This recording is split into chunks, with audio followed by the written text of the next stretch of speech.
Hi there, my name is Martin Stone from Switch on Health, and thank you for joining us tonight for this free live webinar on the biology of booze. This webinar is being delivered to you as a part of Natural Medicine Week 2024. Now, if you're watching this live, thank you so much for turning up to the live session. We really do appreciate it. Please do stick around until the end because we will be able to ask us questions and we'll be able to have a chat.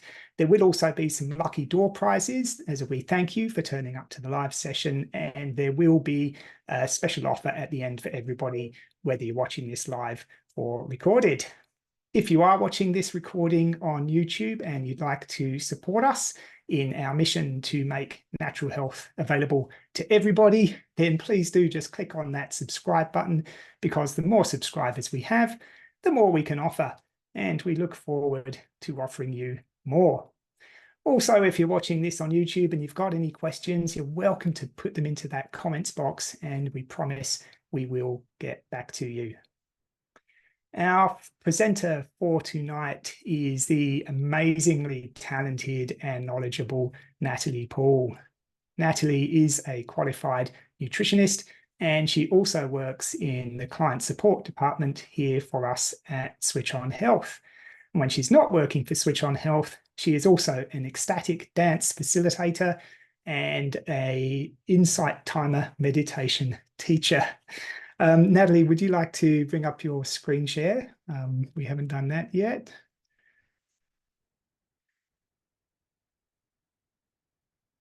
And thanks, Nathalie, and I will hand it over to you.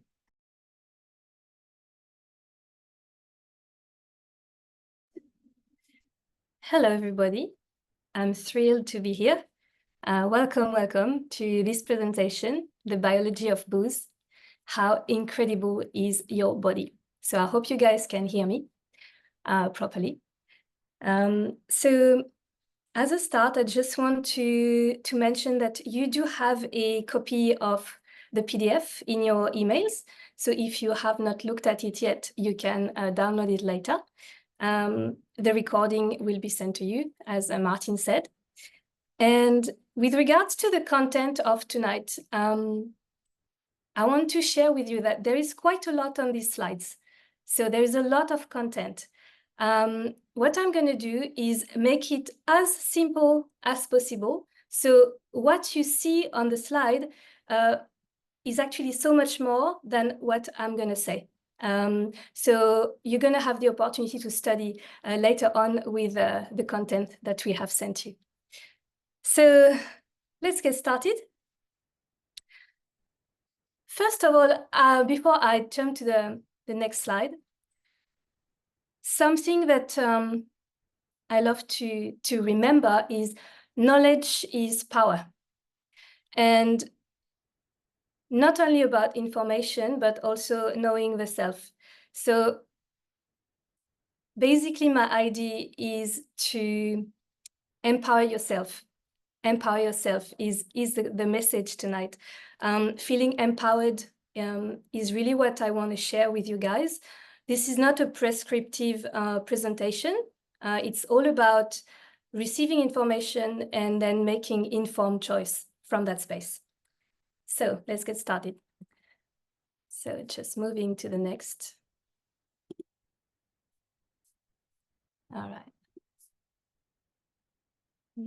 Okay. So as a disclaimer, it's very important that to know that this presentation will not provide you the guidelines with regards to alcohol consumption. For that, I recommend that you check the government website. Abusive behaviors due to alcohol consumption is not something that we're going to talk about tonight.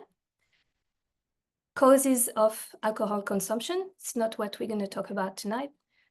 The risks associated with alcohol concentration in the blood, and hangover physiology, it's not something that we look at tonight.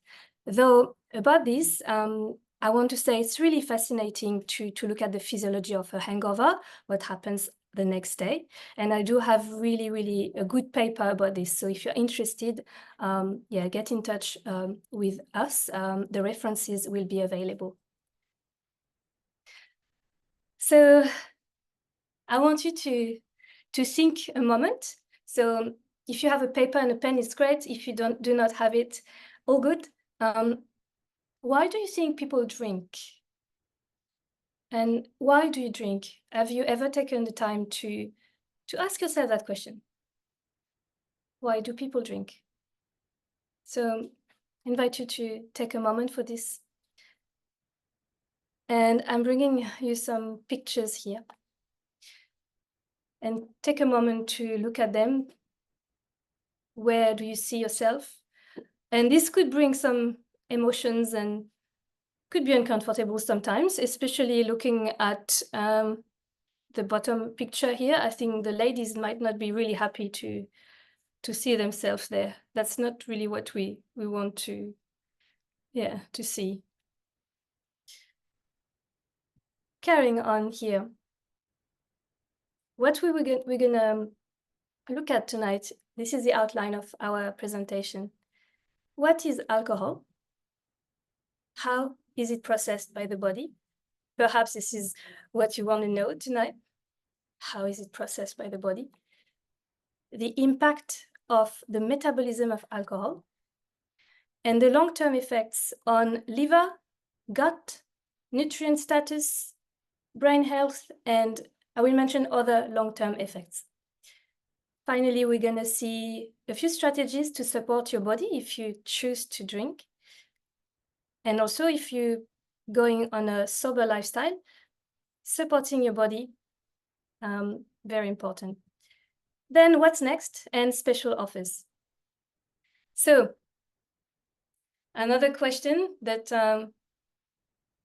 you can think about this one. What is alcohol? What is alcohol? What is alcohol? So alcohol is a drug. It's a substance that makes us really relaxed. And in pharmacology terms, we say it's a CNS, central nervous system depressant. And perhaps some of you know that it affects the brain. Basically, it works on neurotransmitters, GABA and glutamate. So perhaps you have heard about those drugs, medication, the benzodiazepines. Benzodiazepines, sorry, they actually work on GABA. So alcohol definitely stimulates GABA, inhibits glutamate. And something to mention now that might interest you, the mechanism of when we get used to alcohol, we become dependent to alcohol, we become addicted to alcohol. It has a lot to do with what happens in the brain. So remember that if you are a student or if you want to study, if you're interested, GABA and glutamate are the ones that are impacted in the brain. So carrying on here, alcohol is a very small molecule. It is very sneaky. It soaks into our tissues very quickly. From now on, I'm going to talk about ethanol. Ethanol is the chemistry name of alcohol. So we also say ethyl alcohol. So if there are any chemists here or people who love chemistry, you can talk about ethanol when you talk to your friends. Something else to know, alcohol has zero nutrition value. It has no vitamins, no minerals, so that's why we say it's completely empty it's an empty calorie, empty of nutrients. I've never heard anyone saying you should really have your alcohol every day because it's super nutritious. No, it's not the case. 1 gram of alcohol, 1 gram of ethanol is 7 calories. So we're going to see later on what happens to that ethanol in the body. I mentioned just a few seconds ago, it's very easily absorbed. So imagine yourself after a big day at work, you go straight to a party and you drink a glass of alcohol without any food in your belly. And another scenario would be you had a really relaxing day, you have a really nice dinner, and then you have some alcohol. The difference in your state, there will be one. The reason is alcohol is so easily absorbed, it's going to go through your empty stomach, reach your brain, and you're going to feel that relaxing effect within 5 minutes, literally. If you have some food in your stomach, the stomach is actually slowing down that rate of absorption. It actually helps. It helps your body if you have some food. Then ethanol will not affect your brain so quickly and your tissues. So that's a good idea to have some food before you drink. Ethanol is toxic. We're going to look at that in a moment. And what's really important to remember, not only the drink is toxic, but it's the way it's actually processed by the body. The way it's processed by the body creates another byproduct. It's called acetaldehyde. We're going to see that on the screen very soon. And acetaldehyde is really bad for us. Something that we all know, alcohol is a cause of death, and alcohol can lead to alcoholism. So something that you might want to check later on, I've got a website here, alcoholthinkagain.com.au. It basically gives you an assessment of where you are at with your consumption of alcohol. So I invite you to check and perhaps take a screenshot, write this down on your notebook. Are you putting your health at risk? So, part 2 of this presentation, how is it processed by the body? At this stage, I'm myself very curious to know who knows. Here is we have a little diagram on the right side, but what I want to share with you, ethanol, alcohol, cannot be stored. We don't have any storage of alcohol anywhere. The body, as soon as it receives ethanol, says, no, I don't want this, especially your liver. So I'm just going to, for some people who don't know where is the liver, I think it's very important to know where things are. So your stomach is for me on the screen, it's going to be, I get up to show you here, left side, so the stomach, and the right side is my liver.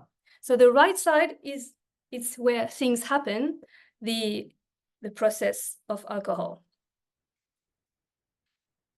Very, very important here. There are 2 steps. The 2 steps are ethanol is processed and become into acetaldehyde.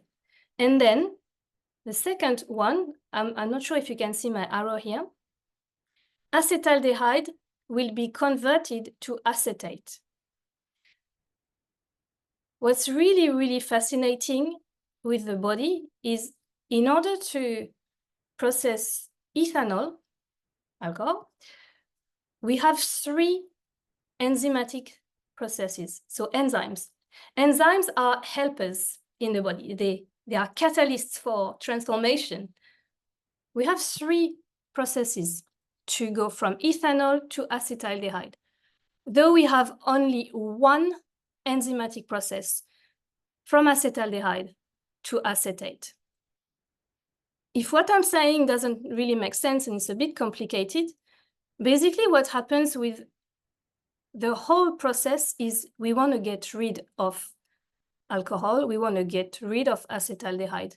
The body says, I don't want this in the system, I will do everything I can. So basically you can function. So I invite you to come back to this diagram later on, where you will actually notice the first part on the left is about the 3 enzymatic processes. And the second part here is for acetaldehyde to acetate. And then this acetate is actually an opportunity to create energy. The thing is with alcohol, things are disturbed, and this energy might very, very often go into fat. So that's not something you want, but we're going to talk about this in a second. So as you know, ethanol cannot be stored, needs to be broken down. So if you have studied a little bit, this might ring a bell. And if you have not, I'm here to share with you. The first enzymatic process is called the ADH system. We have that enzyme called alcohol dehydrogenase. And for those who are passionate about nutrition, like me, this enzyme relies on B3 and zinc. So guess what? What we eat is important. So when you drink, basically, you produce that alcohol dehydrogenase in the liver, and it uses B3 and zinc. That enzymatic process needs a coenzyme, which is like another friend. And you might have heard NAD supplements, the NAD. I don't know if you've heard about that as much as I did over the last few years, but NAD is a coenzyme that is used in so many processes in the body. Like it's fascinating if you start looking at what it does. For alcohol processing, it is needed. Alcohol is it's a heavy work for the body. So when we don't have enough NAD plus, then the body will be like, okay, time to go to another system. So it will start using, I will call it the CYP2E1 system. This system is another one that is used when the first one is like, okay, that's too much for me. Just remember that, ADH, CYP2E1. And the third one, it's a minor pathway. It really happens for heavy drinkers. It's catalase enzyme, something to be aware of.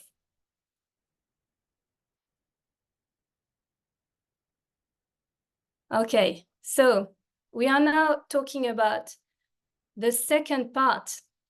After ethanol has been processed to acetaldehyde, it must be converted. Acetaldehyde is a poison. It has been studied extensively, like every paper I've read, every textbook says acetaldehyde is a really bad thing for the body. The mitochondria, which is a part of your cells, I invite you to have a look at the structure of a cell. It's where your energy is produced. So when you drink, you impair the ability of your body to create energy. Acetaldehyde impairs mitochondrial function. So here, I'm just going to read what I've got. Acetaldehyde must be converted to acetate, which is non-toxic, by another enzyme, which is called aldehyde dehydrogenase. And this acetate will go into the Krebs cycle, which is basically where energy is produced. You can notice here we have a new enzyme. I have not talked about it before, aldehyde dehydrogenase. What's really interesting, I would say, the body has so many systems to process ethanol to acetaldehyde, but acetaldehyde to acetate, the second step, there is only one enzyme. So only one enzyme is doing the job. This is what's written here. Whereas the oxidation of ethanol to acetaldehyde is mediated by different enzymes, only one to go from acetaldehyde to acetate. So there is a lot of work to get done. And we'll see what actually is the impact of this heavy work, like processing acetaldehyde with only one enzyme. Okay, so that's something really interesting here. And I feel emotional when I see this, because I'm part of these people who I can't drink much. And I'm kind of the first picture at the top. When people are enjoying themselves, having 3, 4, 5 drinks, I'm sitting down there and having a headache, having nausea, joint pain. And basically those people who can't drink too much, it is because of a genetic variation. It is according to studies, Japanese, South Asian, East Asian. I've read also that some African people have it, though I didn't find the as many references as for Japanese, South Asian, and East Asian. So these people have very little ADH, very little LDH. They experience headache, nausea, tachycardia, nausea, vomiting. The thing is, if you are in this situation, my way to think is it's actually protection. Your body is saying, you're protected, don't go further, don't drink more. And then I know this is not easy when you see people drinking all night long, and then they keep enjoying themselves.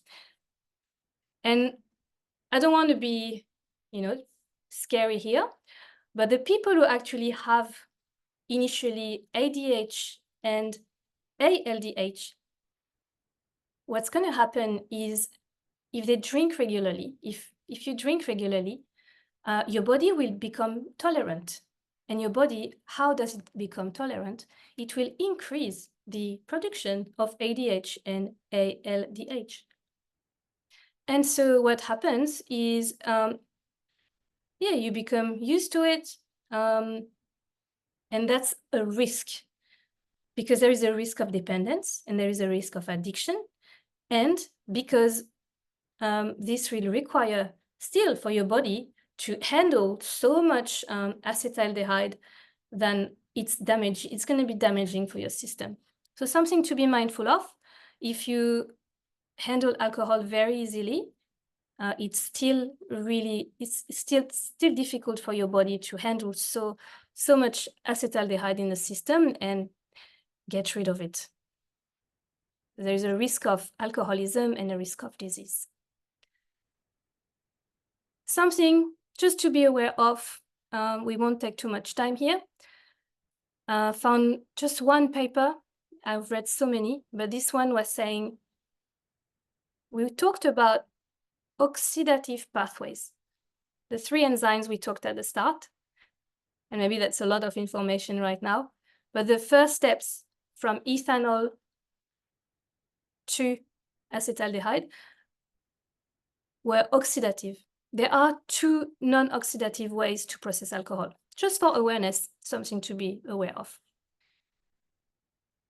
All right, so now we've reached part number 3. We're going to talk about the impact. So the impact of this metabolism. So as I mentioned at the start, if you remember, alcohol is not good, but when it's processed, it's actually creating more damages. So we have this diagram here that you can study and have a look later on. What's going to happen is an overload of acetaldehyde as you drink a few drinks in a row.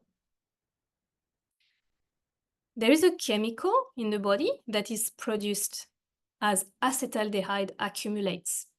It's called NADH. And in physiology, basically what happens, there will be a depletion of the NAD+ that we talked about at the start, and this NADH will accumulate in the tissues. Perhaps you have heard about antioxidants in your life, and this is where things get interesting. With all my work and research over the last couple of months to make sure I could understand what's really going on, it says very often that what happens with this acetaldehyde overload, this NADH that gets in excess, the body will produce free radicals, reactive oxygen species, and this will create oxidative stress in your body. And this is where basically fatigue disease can happen. So you really want to look after basically the antioxidant system. This is a strategy. I'm gonna share a few foods and nutrients you can use to balance this out. But when this happens, NADH too high, your fatty acid metabolism is impaired. glucose metabolism is impaired. That's why if you go to the GP, if you have a test and you notice that your triglycerides are high, your fasting glucose is high, and you don't eat so much sugar, maybe alcohol could be the culprit. Your liver detox processes are impaired. Something to know is when alcohol is detoxing, but when your liver is detoxing alcohol, basically it also has to detox everything else. So there's a lot of work for your liver. So be grateful for your liver, send some love to your liver, meditate on it, but that's really like something to be aware of. And we talked about oxidative stress. Glutathione is a natural antioxidant that is produced in the body. So in order to get rid of acetaldehyde, the body will use a lot of glutathione. And so there's a depletion that can happen. So for those people who want to stay fit and lean and healthy, feeling good, stable, steady energy, clear, know that if you drink alcohol, it impacts so many systems in the body. I'm just checking the time as well. Yeah, it really affects a lot of systems. I have other things here on my notes. Metabolic disorders, we mentioned them. Hyperlactacidemia, which is lactic acid excess. Hyperuricemia, which is uric acid. Basically your DNA might be damaged because of this oxidative stress happening. So yeah, there is a lot happening with drinking in excess. And something to be aware of, it's really individual. It's really individual, I would say. So I can't say one drink is okay. It really depends on your structure. All right, so I'm gonna go to the next, if my slide works. Okay, so something that you want to know probably is how does it impact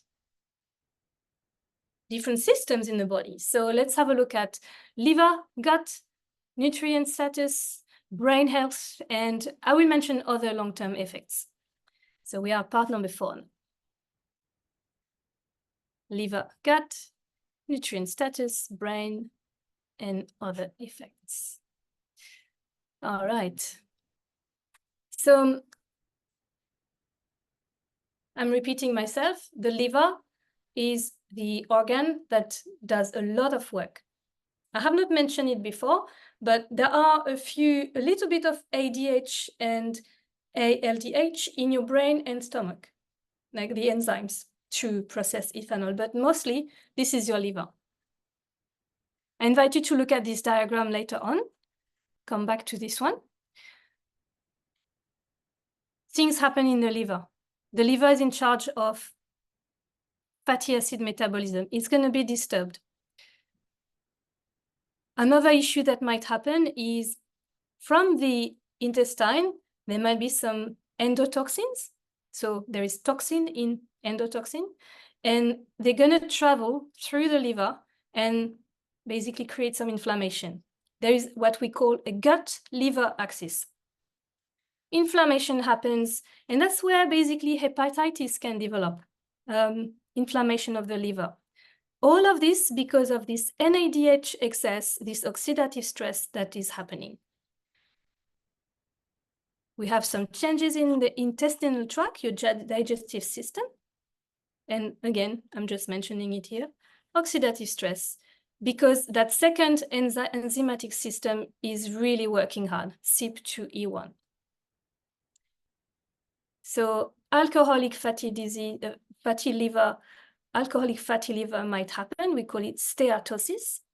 Hepatitis, inflammation, fibrosis, scarring. And at this stage, when your liver is scarred, it's really bad. Cirrhosis, severe liver damage, liver failure.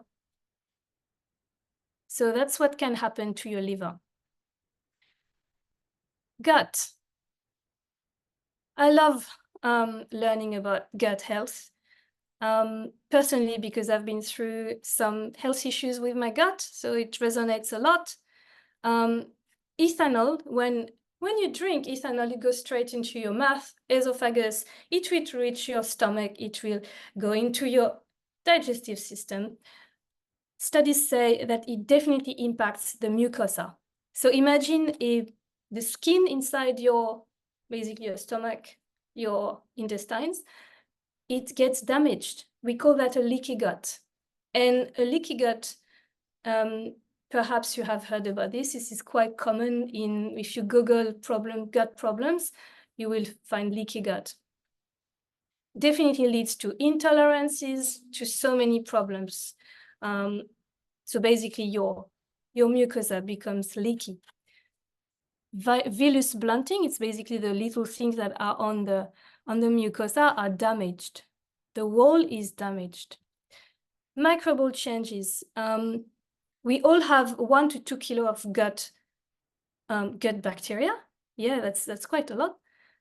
This gut bacteria gets completely changed. So your microbiota changes. Bacterial overgrowth, that's what can happen. And you might have heard about candida. So if you have been on a candida diet, I'm pretty sure your naturopath or nutritionist has said you have to stop alcohol because it's definitely not helping you to get to a balance. Increased level of endotoxins has been observed with people who have liver disease. And pancreas inflammation evidenced as well. Gastritis, which is inflammation of the stomach. So these are long-term effects that can happen.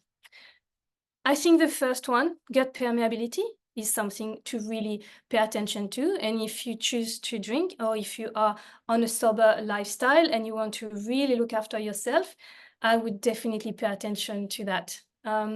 Healing the mucosa. So you can digest food and also feel really good, avoid all intolerances and absorb the nutrient from your food. All right, just checking time. I want to stay on track. So what happens when people start drinking a lot? They won't be hungry, so they will not eat as much. So basically, they feed themselves on the calories. Remember at the start, we said 1 gram of ethanol is, I think it was 7 calories, or I have a blank now, but it's like quite significant. So basically, they don't eat anything but their drink. Ethanol will affect their nutrient status. We're going to see that in a moment. They get deficient due to malabsorption. All right, nutrient status. So with every single paper I choose when I looked at nutrient status in people who drink, every time it was evidenced. Vitamin A, methionine, and B vitamins, actually. So what's really, I want to highlight this one. When you drink alcohol, the body produces ADH. It cannot produce the enzyme to process vitamin A, which is retinol dehydrogenase. It chooses. It's called a substrate competition. Vitamin A is super important for your eyes. So this is something I want to focus on this one. If you want to look after your eyesight, know that when you drink, you are basically not helping your body. Vitamin A is needed for eyesight. If you drink, you can't create this enzyme called retinol dehydrogenase. So that's something to be aware of. Something else to know, methionine is an essential amino acid. If you have heard about methylation in the body, this is a process that happens everywhere, the methylation cycle. Methionine is important, it's crucial. It's linked with another substance called SAM. And what we have noticed in people who drink, they have a depletion of that SAM. And yeah, it has big consequences on the entire body. So something to be aware of. If you already have some methylation issues, you really want to pay attention to alcohol. Vitamin E deficiency has been evidenced as well, and B vitamin deficiency. So remember, ADH is B3 dependent. So if you produce a lot of ADH, definitely not lots of B3. And it has been evidenced that all vitamins, B vitamins, get deficient in people who have alcoholic disorder. Okay, here, the other ones that I found that it's not necessarily deficiencies, but it can be disturbances in the system.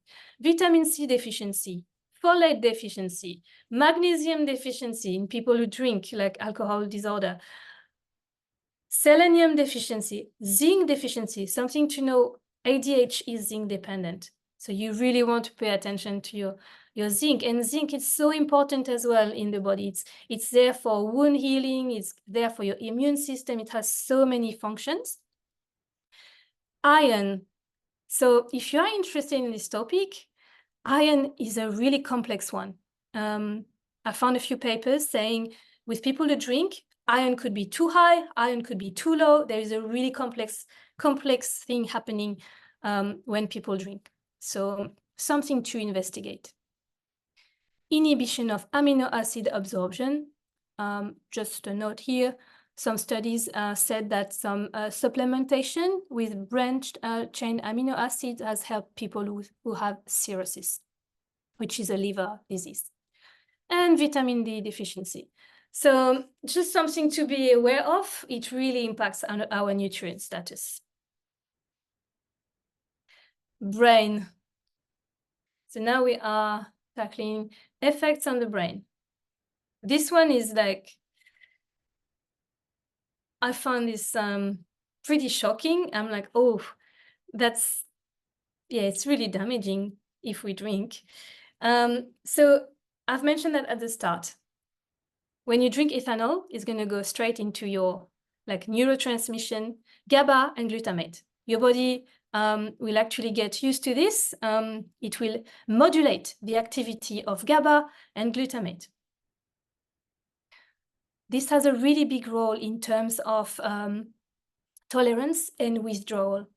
I had this question very recently. How come if you stop drinking, let's say you stop drinking for 6 months, and then one day you drink again, the effect, the hangover will be terrible. And also, if you decide to stop, you're going to have some effects, withdrawal effects, all these weird things happening in the body. It's because of the modulation of GABA and glutamate in the brain. What happens in the brain has lots of implications. Perhaps you have been in those states where you go to a party and the next morning you don't remember what happened. This is because of these NMDA receptors. It definitely have an impact on your brain. So over time, alcohol, and there are some studies, I've got a really good one here, like a study that has been done on eye movement, because eye movement it's been studied to have a connection with learning centers and memory. Definitely says that if we drink on a regular basis, it has a massive impact on cognitive function, learning, memory formation. So something to be aware of, to keep your memory sharp, to keep your learning capacities, maybe, yeah, have awareness about this. And as I want to say, the body is really doing its best here to help you get rid of ethanol and acetaldehyde, but still it's a difficult task. Impairment in visual acuity, so found that in a brain section, yeah. And this is something to be aware of. It's a disease that is very documented. Not sure how to pronounce this one, but it is definitely linked with a B1 deficiency, and it's a mental illness that comes from alcoholism. Wernicke-Korsakoff. All right, so just for a few minutes left in my presentation. I hope I still have your attention here. Long-term effects and other effects. There are so many actually with alcohol. This is not a long-term effect, but I thought it would be important to mention it. Alcohol during pregnancy is really, really risky. Fetal alcohol syndrome. So something just to be aware. It's not long-term, something I wanted to say. Long-term, it will impact your sleep. It will impact your immune system. It increases your risk of cancer, mouth, throat, esophagus, breast, liver, colon, because of basically the impact acetaldehyde has on your DNA, and it increases the reactive oxygen species because of oxidative stress, so risk of cancer. Your heart is at risk as well. Kidneys with hemolytic syndrome. And something that I've paid attention quite a lot, just because I'm a big fan of this naturopath, Moira Brightfield. She's in the Gold Coast, and she's specialized in genitourinary health for women. And she was saying that alcohol definitely has so many impacts on the reproductive system, on sex life. For guys, decreased production of testosterone. So something to be aware of. It does have a big impact on so many systems. Strategies, all right, to support your body. So before I give you a few tips with nutrition, because I'm a nutritionist, if you need help, I've got those numbers for you.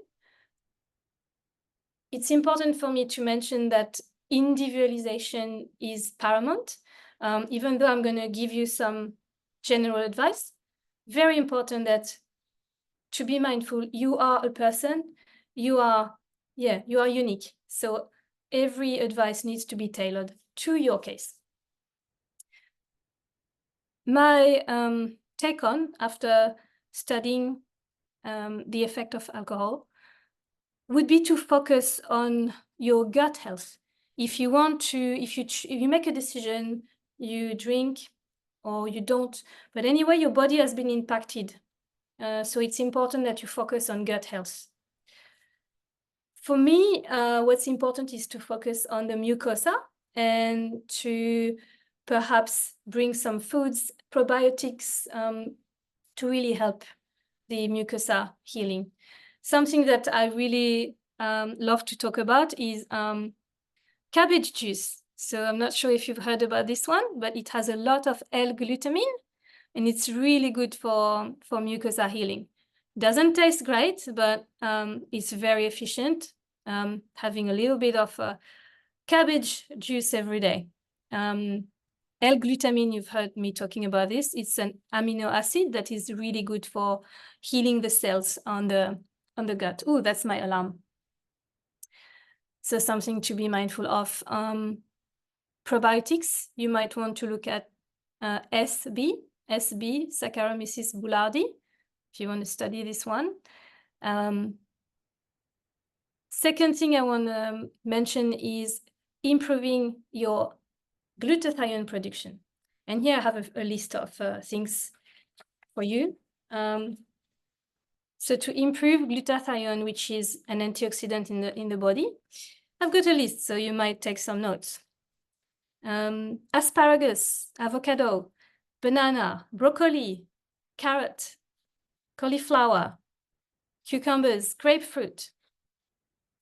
All the cruciferous vegetables, the kale, Brussels sprouts. I love Brussels sprouts personally. All the cauliflowers, broccoli, I mentioned that. Green tea is a really good one to Yeah, to help your glutathione production. Foods that have omega-3 fatty acids, paying attention to that. So that's just a few ideas. There's so much more to say, but definitely focusing on your glutathione production is what my recommendation. Focusing on strategies to lower your stress, that's obvious to me. And also, what else did I want to mention here? Yes, the last thing I want to talk about is NAD. As I mentioned during this talk, I've heard a few friends over the last few years talking about, oh, NAD supplementation, that's the anti-aging supplement, we should take that. And I've read a few reviews, and just something to be mindful of. At this stage, there is nothing too conclusive, so we don't know. I feel like the advertisings are saying like a lot of praise about this supplement, but at this stage, there are still some studies going on, and we are not sure if actually supplementing in NAD is a good idea. So just something to be aware of before you get onto buying the supplements. You might want to try, but know that studies are not going, I'm not gone very far with conclusions on this one. There will be a follow-up session. I can't tell when exactly, but very soon you will be receiving an email about this one. Here a few resources if you want to take a screenshot, but I'm also happy to send you the references if you ask for them. And thank you so much for listening, for your attention. So I'm going to hand this over to Martin right now. Merci, Nathalie. Thank you very much for that deep dive into the chemistry of alcohol. Wow. I think some of us are going to have to watch the recording and go through this again and go through and make our notes. So thank you, everybody, for sticking around. We're very near the end now. We will have some prizes to give away very soon and a special offer coming up for you in a moment. So look, if you don't know much about what Switch On Health does, we do offer full advanced diploma programs. We do also have a range of short courses available. These range from just $27.50 through to $99. If you log into our learning platform, you can actually get a free preview of any of that content. So well worth checking out. There's no obligation to make a purchase, but we do have a lot of introductory short courses, iridology, flower essences, lymphatic wellness, homeopathy, aromatherapy, and a whole lot more. I've put the link for our learning platform down there below, switchonhealth.learnworlds.com. Next slide, Nathalie, please. And here is our special offer for Natural Medicine Week 2024. So this offer is open until the end of the month. So you've got about 10 days left, I think. So yeah, valid until the 31st of May 2024.